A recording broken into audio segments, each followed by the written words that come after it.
semuanya, pada video kali ini saya akan menjelaskan materi pada bab 10, yaitu routing.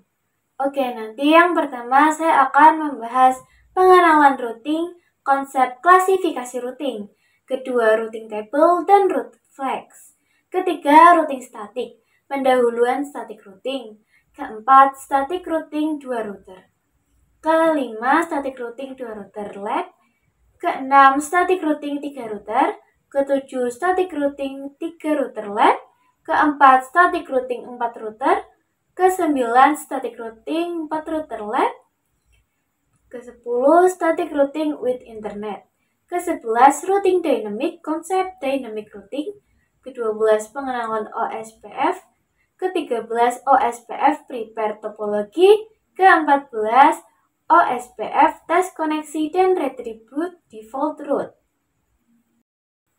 Pertama, pengenalan routing, konsep klasifikasi routing. Pada pembahasan kali ini, saya akan menjelaskan mengenai routing.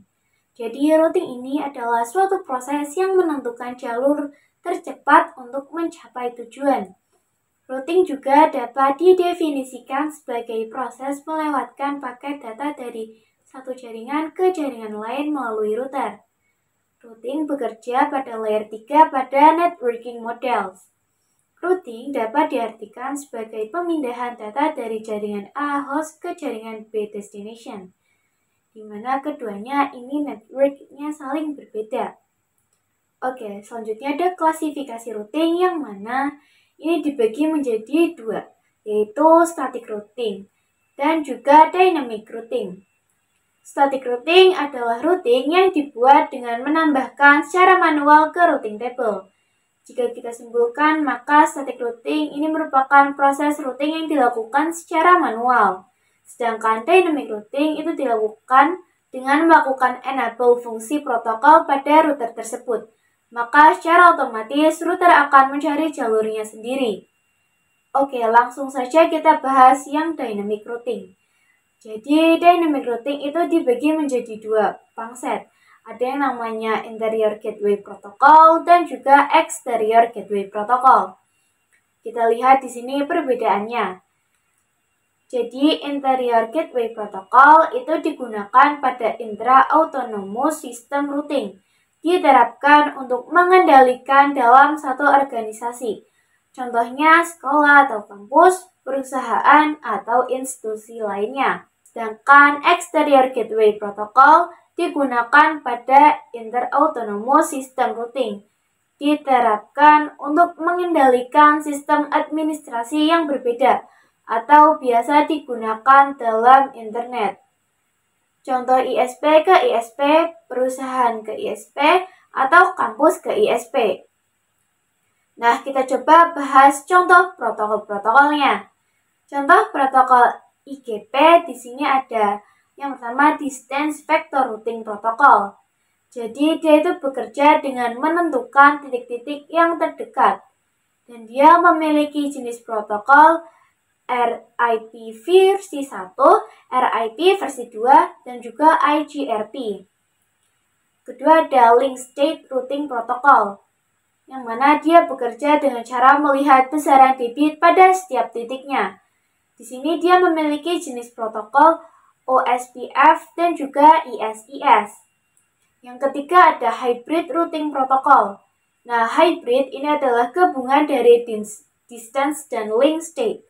Contoh protokolnya adalah IGRP. Sedangkan contoh protokol EGP di sini ada yang namanya BGP. Oke, inilah contoh dan klasifikasi yang dapat kita ketahui. Kita lanjut ke materi yang selanjutnya. 2. Pengenalan routing, routing table, dan route flags. Oke, kali ini kita akan membahas routing table dan juga route flags. Yang pertama, kita akan membahas routing table terlebih dahulu. Nah, routing table itu berisi informasi mengenai route ke jaringan atau network tertentu. Berisi nilai prioritas atau metrik dari masing-masing route. Routing table terbentuk dari yang pertama, semua route yang berasal dari dynamic routing protocol. Kedua, semua route untuk network yang directly connected ke router. Ketiga, konfigurasi tambahan atau static root. Selanjutnya ada root flags, yang mana di sini disimbolkan dengan huruf. Misalkan D dynamic, A active, C connected, dan lain sebagainya. Di sini bisa kalian lihat pada routing table terdapat simbol huruf DAC, yang mana ini artinya dia otomatis mendapat input karena sudah ada yang terhubung. Adapun yang AS ini berarti active static, yang mana ini dilakukan secara manual. Ini juga sudah terhubung ya. 3. Routing static. Pendahuluan static routing. Oke, kita akan bahas static routing terlebih dahulu. Static routing diperlukan dalam beberapa situasi tertentu tergantung pada kebutuhan spesifik dan karakteristik dari jaringan yang dikelola. Misalnya, anggaplah Anda memiliki sebuah perusahaan dengan kantor pusat dan beberapa kantor cabang. Setiap kantor cabang terhubung ke kantor pusat melalui jalur WAN. Anda ingin menentukan jalur khusus untuk lalu lintas kantor cabang ke kantor pusat. Dalam hal ini, routing dapat digunakan. Static routing dibuat dengan cara menambahkan jalur manual ke routing table. Pada static route perlu menambahkan parameter routing, yaitu DSD address dan gateway, secara manual ke dalam routing table-nya. Kita lihat topologinya. Di sini static routing itu mudah dikonfigurasikan pada jaringan skala kecil, membutuhkan resource yang ringan, tidak cocok digunakan untuk jaringan skala besar, dan manual konfigurasi setiap penambahan jaringan baru. Nah, itulah konsep-konsep dari static routing, teman-teman. 4. Routing static. Static routing 2 router. Oke, pada materi kali ini kita akan membahas kasus yang pertama, yaitu static routing 2 router. Langsung saja kita lihat topologinya. Nah, di sini saya sudah menyiapkan router mikrotik dan juga ISP-nya. Pada ISP-nya, di sini saya menggunakan yang Cloud NAT. Karena nantinya Cloud NAT ini akan mendapatkan range IP yang kelas A, yaitu 10. Di sini namanya sudah ganti menjadi ISP. Kemudian kita hubungkan ISP-nya ke mikrotik pertama kita, Ether 1. Kita coba cek pada terminalnya, berapa IP yang kita dapatkan. Kita login terlebih dahulu. Lalu kita coba cek IP-nya. Kita mendapatkan IP-nya berapa, IP address print. Oke, kita sudah dapat. Kemudian kita tuliskan IP-nya pada Ether 1. Kita klik kanan. Pada bagian label kita isikan IP-nya. Di sini karena kita mendapatkan IP-nya secara DHCP, maka bisa kita ketikkan saja DHCP lalu IP-nya berapa. Di sini saya kasih tanda X agar kalian bisa menyesuaikan saja dengan IP yang kalian dapatkan. Lalu saya akan tambahkan lagi secara manual menggunakan teks. Jika sudah, kita letakkan pada mikrotiknya. Selanjutnya kita sambungkan mikrotik 1 ke mikrotik 2. Oke, kemudian kita tambahkan 2 perangkat VPC sebagai kliennya. Klik kanan, pilih VPC. Kita tambahkan 2. Kita save. Jika sudah, di sini namanya bisa kita ganti saja. Jadi VPC 1 dan juga VPC 2. Kita hubungkan saja VPC-nya ke router. Jadi nanti VPC 1 untuk klien router mikrotik pertama dan VPC 2 untuk klien router mikrotik 2. Nah, di sini juga saya sudah menyediakan node-node-nya. Untuk yang 10.10.10.1 untuk mikrotik yang pertama. Lalu untuk yang 10.2 untuk mikrotik yang kedua. Kemudian 192.1.1 untuk mikrotik yang menyambung ke VPC 1. Lalu untuk 192.1 untuk mikrotik yang menyambung ke VPC 2. Kemudian 192.1.2 untuk IP VPC 1. Dan yang 192.2.2 untuk VPC kedua. Nah, di sini kita melakukan perapihan topologinya terlebih dahulu sebelum kita uji nantinya. Oke, jadi di sini bisa kita simpulkan saja ya, IP yang didapat dari mikrotik kedua ke mikrotik pertama. Dia mendapatkan IP 10.10.10.0. Dan untuk mikrotik pertama yang mengarah ke klien, dia mendapatkan IP 192.168.1.0. Nah, untuk mikrotik kedua yang mengarah ke klien, dia mendapatkan IP 192.168.2.0. Kemudian kita ganti hostname-nya pada mikrotik 1 dan 2. Kemudian kita ketikkan sistem identitas, kita masuk dulu. Kemudian set name sama dengan router 1. Kita print. Oke, di sini sudah berubah ya. Lalu pada mikrotik 2, kita login terlebih dahulu. Kita masuk ke sistem identitas. Kemudian set name sama dengan router 2. Kita cek print. Dan di sini sudah berubah ya. Kita juga bisa ganti di sini namanya. Pada mikrotik 1 kita ganti menjadi router 1. Kemudian mikrotik 2 kita ganti menjadi router 2. Nah, selanjutnya di sini saya akan memberitahu kalian tentang konsep neighbor, yang mana neighbor artinya adalah tetangga. Jadi misalkan jika saya ketikkan di sini IP neighbor print, maka di sini akan keluar output informasi yang dimiliki oleh tetangga kita, yaitu di sini adalah header 2. Kemudian jika kita coba cek pada router 2, kita IP neighbor print, maka di sini akan keluar informasi yang dimiliki oleh header 1 ya teman-teman. 5. Routing static. Static routing 2 router. Oke, kita lanjutkan kasus yang pertama. Sebelum kita lanjut, kita hubungkan terlebih dahulu Pinet Lab kita ke PC teman-teman. Kita buka command prompt-nya. Kita jalankan sebagai administrator. Di sini kita lakukan routing antara PC dengan Pinet Lab-nya. Kita bisa ketikkan perintah root 8, lalu IP si root Pinet Lab-nya. Lalu subnetnya karena kita menggunakan prefix slash 24, maka bisa kita ketikkan saja 255 4 kali. Kemudian gateway-nya adalah IP Pinet Lab-nya. Di sini IP saya 192.168.72.40. Kemudian jika kita coba ping ke rootnya, kita ping 10.0.137.250.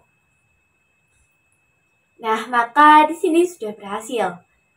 Kemudian kita buka aplikasi Winbox. Di sini kita login dengan IP root utamanya, teman-teman. Oke, di sini bisa login ya. Jika kalian tanya, bisa nggak sih router 2 kita akses melalui Winbox tanpa harus tersambung ke ISP? Jawabannya bisa ya teman-teman. Kita bisa menggunakan yang namanya fitur Romon. Oke, kita coba pada Winbox. Di sini kita pilih Tools, lalu Romon. Kita checklist bagian Enable-nya. Jika sudah, kita nyalakan juga fitur Romonnya pada router 2. Di sini kita ketikkan tool, lalu Romon, kemudian kita ketikkan set enabled sama dengan yes. Kalau misalnya kita print, maka di sini status sign-nya sudah berubah. Di sini jika kita tambahkan Winbox baru, kemudian kita klik connect to Romon. Nah, pada bagian Romonnya ini akan teridentifikasi si router 2-nya. Kita connect. Dan di sini kita bisa menggunakan router 2 pada Winbox tanpa menggunakan IP address, tetapi melalui router 1.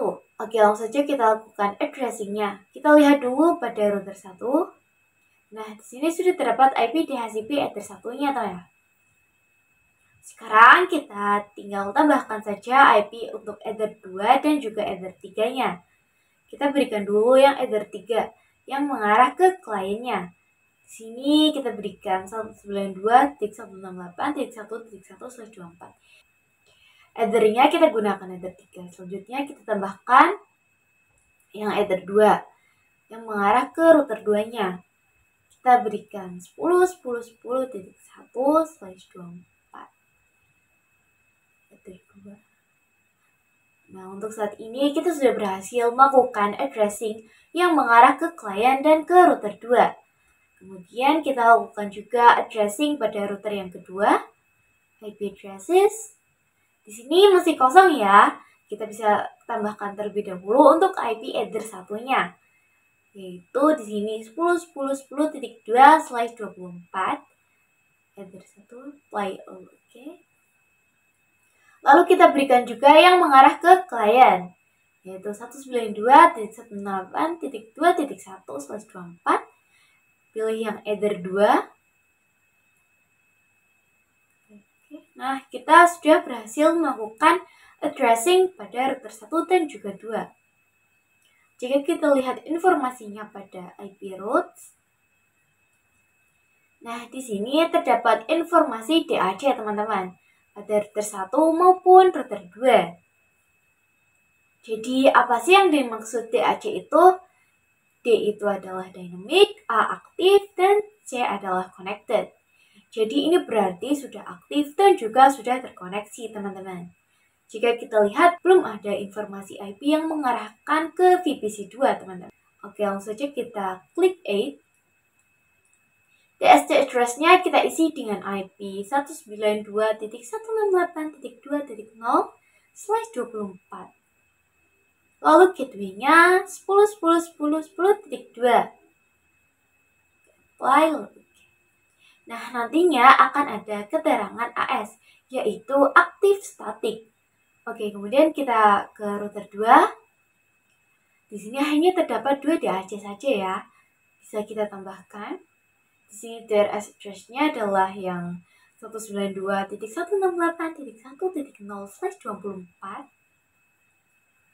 Kemudian gateway-nya yaitu 10.10.10.1. Jadi jika kita lakukan ping dari router 2 ke router 1, kita cek IP route print. Nah, di sini kan dia sudah terdaftar ya, berarti bisa kita langsung saja ping si router satunya. Oke, di sini sudah berhasil ya.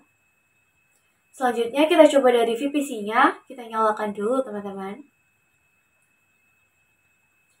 Oke, pada VPC 1 kita ketikkan show IP.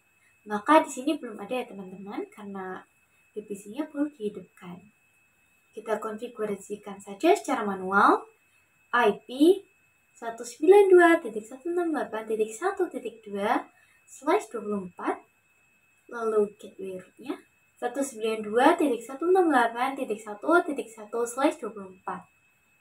Kemudian pada VPC 2 langsung saja kita konfigurasikan IP 192.168.2.2/24.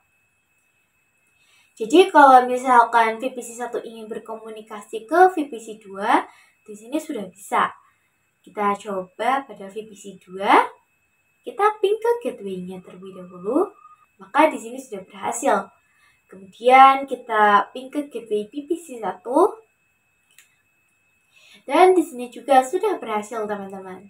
Selanjutnya kita coba pada VPC 1, kita ping ke VPC 2, maka di sini juga sudah berhasil.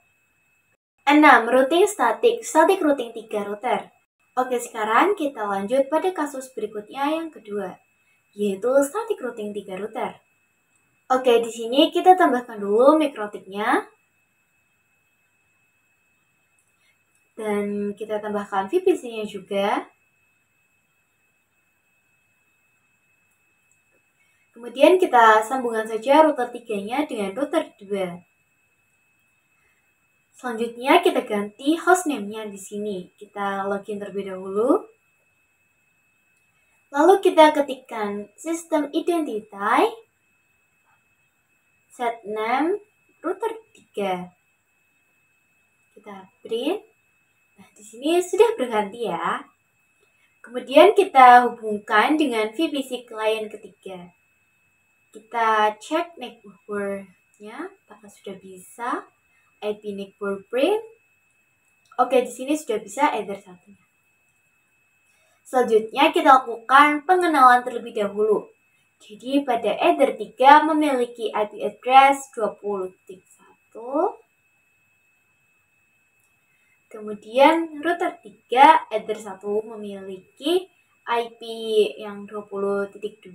Lalu router 3 Ether 2 memiliki IP 192.168.3.1 dan IP dari VPC-nya adalah 192.168.3.2.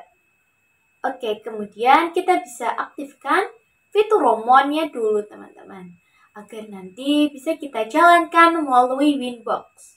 Set enable yes. Kita cek. Maka di sini Romonnya sudah aktif. 7. Routing static. Static routing 3 router. Oke, kita lanjut pada kasus yang kedua. Di sini bisa kita simpulkan bahwa untuk yang router 2 dan router 3 berarti networknya adalah 10.20.20.0.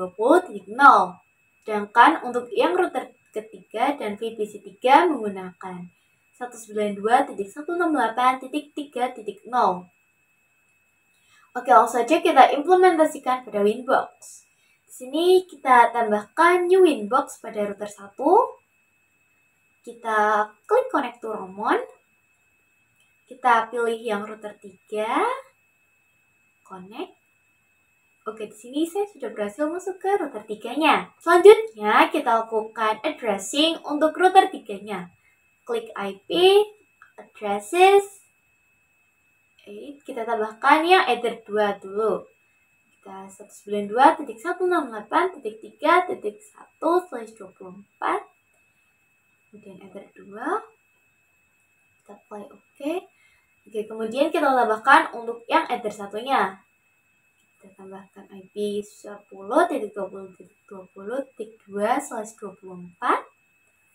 Lalu Ether 3-nya kita tambahkan pada router 2.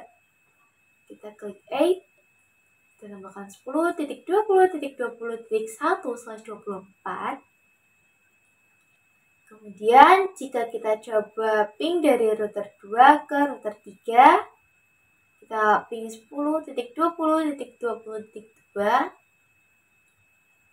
Dan di sini berhasil ya teman-teman. Jika kita lihat informasi routing table pada router 3, IP routes. Nah, di sini belum terdaftarkan network baru tersebut. Jadi, di sini belum ada networknya. Kita bisa tambahkan saja. SRC address-nya adalah 192.168.2.0/24. Gateway-nya pakai yang 10.20.20.1. Lalu kita ingin tambahkan lagi yang 10.10.10.0/24. Kemudian kita tambahkan lagi nih yang 192.168.1.0/24. Nah, di sini sudah ada informasi AS-nya ya teman-teman. Oh iya, kita juga harus menambahkan pada router 2 dan juga router 1 IP routes. Lalu kita tambahkan IP-nya 10.20.20.0/24. Gateway-nya 10.10.10.2. Kemudian kita tambahkan lagi 192.168.3.0/24. Kemudian kita tambahkan yang router 2. Kita tambahkan yang 192.168.3.0/24. Gateway-nya 10.20.20.2. Oke, di sini sudah semua ya. Selanjutnya kita coba cek pada VPC 3. Kita coba show IP.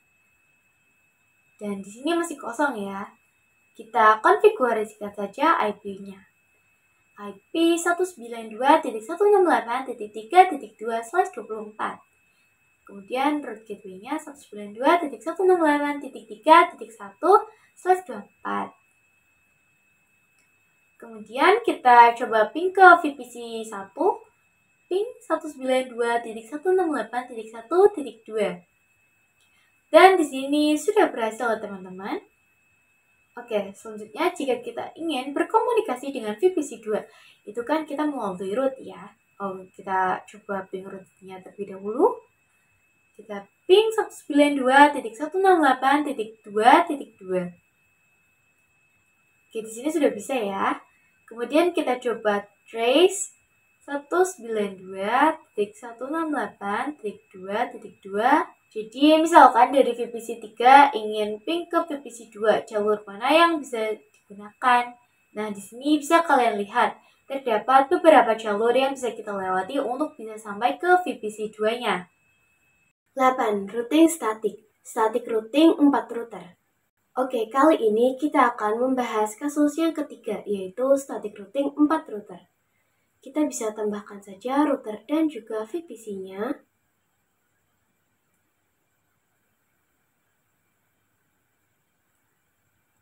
Jika sudah, kita hubungkan saja router 4-nya dengan router 3. Kemudian di sini saya akan masuk ke terminal router 4-nya. Kita login terlebih dahulu. Lalu kita masuk ke sistem identity. Kemudian kita ketikkan zname router 4. Kita cek. Oke, di sini sudah berubah ya. Jika kita coba cek IP neckboard-nya, maka di sini sudah bisa. Selanjutnya, kita hubungkan routernya dengan klien VPC-nya. Oke, di sini karena kita menambahkan topologi baru, maka otomatis kita akan mendapatkan network baru. Nah, network baru yang kita dapatkan adalah 10.30.30.0 dan juga 192.168.4.0, yang mana berarti ether 3 IP-nya adalah 10.30.1 dan yang ether 1 IP-nya adalah 10.30.2.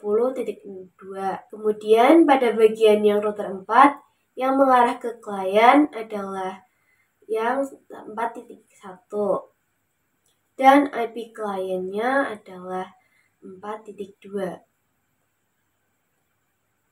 Oke, langkah selanjutnya kita aktifkan fitur Romonnya. Ketikkan tool Romon set enabled yes. Kita cek. Oke, di sini sudah aktif ya Romonnya. 9. Routing static. Static routing 4 router. Kita lanjutkan kasus yang ketiga. Di sini kita akan melakukan addressing pada router-routernya. Sebelum itu, kita lakukan addressing pada VPC 4-nya dulu. Ini kita show IP. Di sini masih kosong. Kita tambahkan saja IP 192.168.4.2/24, networknya 192.168.4.1/24. Kita cek lagi show IP. Oke, di sini sudah ada. Kemudian kita buka Winbox router 3. Di sini kita tambahkan yang ether 3 teman-teman. Yang mana ini mengarah ke router 4-nya. 10.30.1/24. Oke. Selanjutnya kita connect Winbox-nya ke router 4. Kita ke Winbox router 1, klik New Winbox, klik Connect to Roman. Kita pilih yang router 4. Oke, sini kita lakukan addressing-nya. IP addresses. Kita tambahkan untuk yang ether 1 terlebih dahulu, yaitu 10.30.30.2/24. Kemudian yang ether 2-nya 192.168.4.2/24. Di sini kalau misalkan kita cek terminalnya, kita cek IP route print. Di sini terdapat 2 DAC teman-teman. Oke, kita coba ping ke router 3. langsung saja. Nah, di sini sudah berhasil ya. Kita coba lagi ping ke VPC 4 dan di sini juga sudah bisa. Nah, karena router 4 di sini terdapat network baru, otomatis router 1, 2, dan juga router 3 harus dikonfigurasikan juga networknya. Di sini kita tambahkan saja 192.168.3.0.1.4. Gateway-nya 10.30.30.1. Kita apply, oke. Kemudian kita tambahkan lagi yang 192.168.2.0.1.4. Oke. Lalu kita tambahkan lagi yang 192.168.1.0/24. Kita tambahkan lagi 10.10.10.0/24. Dan kita tambahkan lagi yang terakhir, yaitu 10.20.20.0/24. Oke. Di sini sudah lengkap network routing table-nya. Selanjutnya kita lakukan pada router ketiga, tag IP routes. Oke, di sini kita tambahkan saja langsung 192.168.4.0/24. Gateway-nya 10.30.2. Kita apply, oke. Di sini satu saja ya. Kita ke yang router 2. Oke, di sini kita tambahkan saja langsung 10.30.30.0/24. Gateway-nya 10.20.20.2. Oke. Dan kita tambahkan lagi yang 192.168.4.0/24. Gateway-nya 10.20. Oke. Nah, di sini sudah semua ya. Terakhir kita konfigurasikan pada router 1. Oke, di sini kita tambahkan saja langsung yang 10.30.30.0/24. Gateway-nya 10.10.10.2. Dan kita tambahkan lagi yang 192.168.4.0/24. Oke, semua ya. Kemudian bisa kita lakukan tes ping saja, teman-teman. Di sini misalkan router 1 ping ke router 4. Oke, di sini sudah berhasil. Kita coba dari VPC 4. Kita ping ke VPC 2. Dari VPC 4 ke VPC 2. Oke, di sini sudah berhasil. 10 routing static routing with internet. Oke, di sini bisa kalian lihat bahwa router yang bisa mengakses internet itu hanya router 1 saja. Kita coba cek di terminalnya. Di sini kita ketikkan IP route print. Nah, di sini terdapat IP ISP-nya, teman-teman. Nah, agar semua router bisa internetan, kita bisa menggunakan default route. Langsung saja kita konfigurasikan. Kita buka router 2. Di sini kita ke terminalnya. Kita ketikkan perintah IP route 8 gateway 10.10.10.1. Kita cek IP route print. Maka di sini dia sudah memiliki address, yaitu default route dengan informasi statik. Kita ke router 3. Di sini kita coba menggunakan UI. Kita tambahkan. Di sini test address-nya biarkan saja. Gateway-nya kita ketikkan 10.20.20.1. Nah, nanti di sini sudah ada informasinya. Kita ke router 4. Klik A. TST address-nya biarkan saja. Gateway-nya kita ketikkan dengan 10.30.30.1. Kemudian kita apply. Nah, di sini sudah ada informasinya. Kita ke router 1 lagi. Selanjutnya kita aktifkan firewall NAT. Kita ke IP, firewall NAT. Kita tambahkan chain-nya, kita gunakan assertion NAT. Out interface-nya Ether 1. Kemudian action-nya menggunakan masquerade. Kita ke router 4. Kita coba cek lagi. Kita ke terminalnya, kita coba ping 8888. Di sini sudah berhasil ya. Kita ping, kita coba ping 1.1.1.1. Di sini juga sudah bisa. Jika kita coba ping menggunakan domainnya pinggoogle.com, maka di sini masih belum bisa karena kita belum menyeting IP DNS-nya. Kita cek IP DNS ping.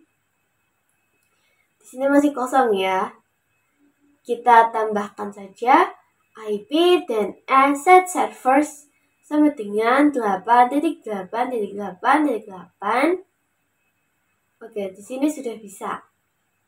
Kita lakukan juga pada router-router yang lainnya. Kita set DNS-nya. Ketiga, kita tambahkan IP DNS set server 88. Kemudian kita coba pinggoogle.com. Oke, di sini sudah bisa. Kita ke router 2, kita tambahkan IP DNS set servernya 88.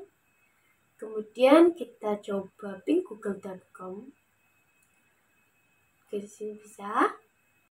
11. Routing dynamic, konsep dynamic routing.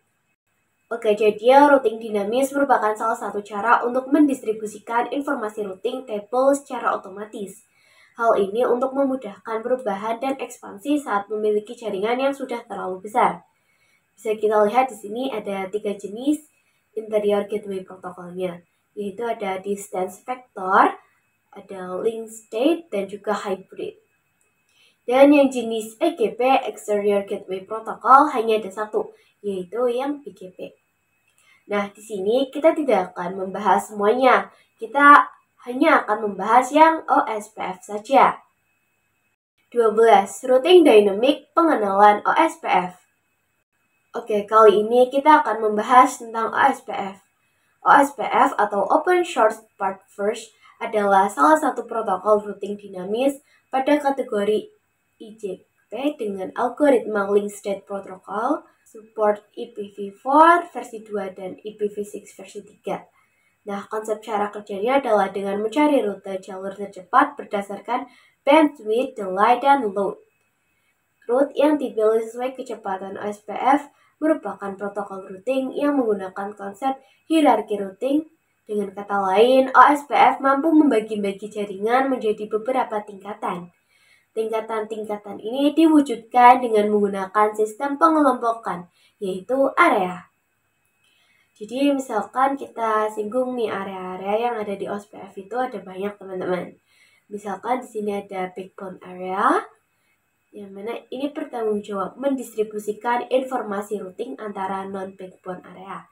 Semua sub-area harus terhubung dengan backbone secara logikal. Kemudian ada juga standard atau default area, merupakan sub-area dari area 0. Area ini menerima LSA intra-area dan inter-area dari APR yang terhubung dengan area 0 atau backbone area. Lalu ada stop area, area yang paling ujung. Area ini tidak menerima advertise external route, digantikan default area. Kemudian yang terakhir ada not supposed to be area, stop area yang tidak menerima external route, yang mana ini digantikan default route dari area lain, tetapi masih bisa mendapatkan external route dari router yang masih dalam satu area. 13. Routing Dynamic OSPF Prepare Topology. Oke, di sini kita sudah memiliki topologi static routing yang sudah kita konfigurasikan sebelumnya. Kalian bisa mematikan semua router dan VPC-nya, kemudian kalian bisa hidupkan lagi routernya. Di sini saya akan tambahkan router dan juga VPC baru.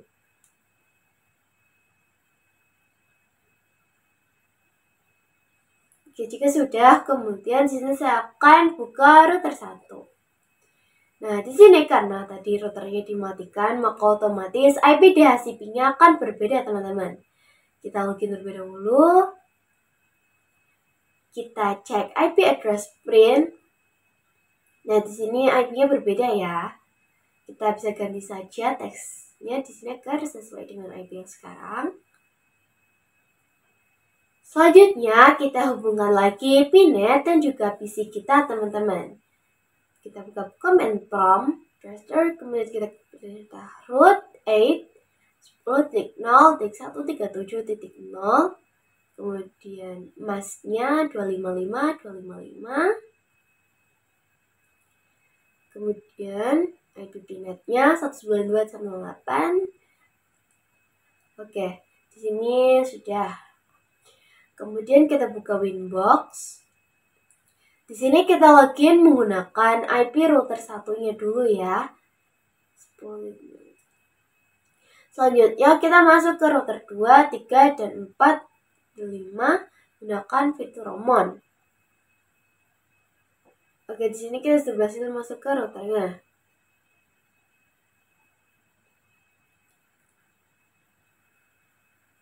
Nah, kemudian langkah selanjutnya yang akan kita lakukan adalah mendisable IP statiknya.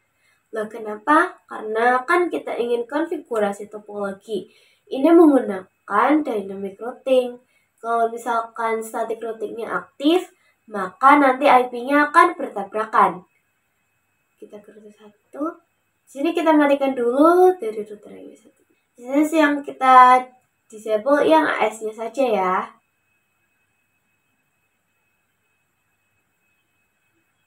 Kemudian ke router 2. Kita IP routes. Di sini kita disable yang AS-nya. Kita ke router 3, IP routes. Di sini kita disable yang AS-nya juga. Dan pada router 4-nya, IP routes, kita disable lagi AS-nya. 14. OSPF, tes koneksi, dan redistribute default route. Oke, di sini kita masuk ke salah satu routernya untuk cek koneksi terlebih dahulu. Kita coba ping ke router 1. Kita ping 10.10.10.1. Oke, di sini bisa. Nah, misalkan kita ingin ping ke VPC, tetapi VPC-nya mati, maka kita bisa lakukan saja cara yang mana seolah-olah network 4.0 ingin ping ke 2.0. Kita bisa ketikkan saja, misalkan ping 192.168.2.1, kemudian SRC address sama dengan 192.168.4.1. Oh ya, untuk yang sisi kliennya di sini belum bisa internetan ya. Nah, agar bisa internetan, kita lakukan konfigurasi pada router satunya. Kemudian kita ke routing, kita pilih OSPF. Di sini kalian ke menu instances, kalian bisa klik ini yang default. Di sini kita fokuskan pada istilah redistribute default route. Jadi artinya apa? Jadi untuk route 2 sampai 5 itu tidak perlu menambahkan info table secara statik lagi. Kita lihat di sini pada redistribute default route-nya. Sini memiliki beberapa option. Dan saya akan pilih if installed 1. Pada router 5 kita coba ping 88. Ping 88. Nah, di sini sudah bisa. Lalu kita coba ping ke domain, kita ping google.com. Nah, di sini masih belum bisa ya, karena kita belum melakukan DNS set. Kita tambahkan saja DNS-nya, IP DNS set server sama dengan 888. Kita ping lagi. Oke, di sini sudah bisa. Selanjutnya kita coba nyalakan VPC2-nya. Kita coba cek show IP, maka di sini masih kosong. Jadi kita bisa tambahkan terlebih dahulu IP-nya. IP 192.168.2.2/24 192.168. Kemudian kita setting DNS-nya IP DNS 888. Lalu kita coba ping 88 dan ping google.com. Nah, di sini sudah bisa ping semuanya ya. Oke, sampai di sini dulu video saya pada kali ini. Terima kasih sudah menonton dan sampai jumpa lagi pada video-video saya selanjutnya.